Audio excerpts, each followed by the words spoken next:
Tracé de la fumisterie. Nous allons maintenant voir quel est le tracé du conduit de fumée et quels sont ses différents éléments. Nous commençons bien sûr par la chaudière. Sur cette chaudière se trouve la buse de fumée. Cette buse de fumée peut avoir différents diamètres qui s'adapteront au calcul de dimensionnement réalisé pour la cheminée. Sur cette buse de fumée, nous allons fixer le conduit de raccordement. Ce conduit de raccordement ne doit pas mesurer plus de 3 mètres de long, ne doit pas avoir plus de 2 coudes et doit être orienté avec une légère pente ascendante vers la cheminée.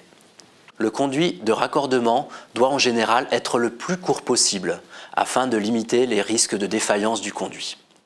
Le conduit de raccordement est également équipé d'un stabilisateur de tirage. Ce stabilisateur de tirage doit être positionné de façon assez précise.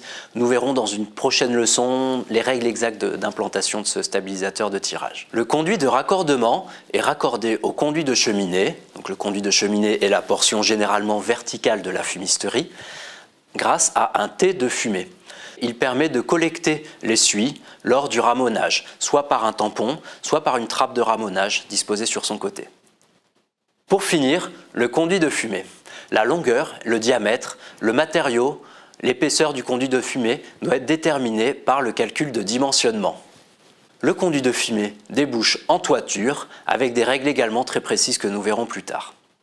Ce tracé est le tracé concernant les installations disposant d'une unique chaudière. Les installations en cascade disposant de plusieurs chaudières peuvent être dotées d'un tronçon supplémentaire appelé carnot de fumée. Le carnot de fumée est généralement d'allure horizontale et il collecte les différents conduits de raccordement d'un côté, puis il est branché sur le T de fumée du conduit de l'autre.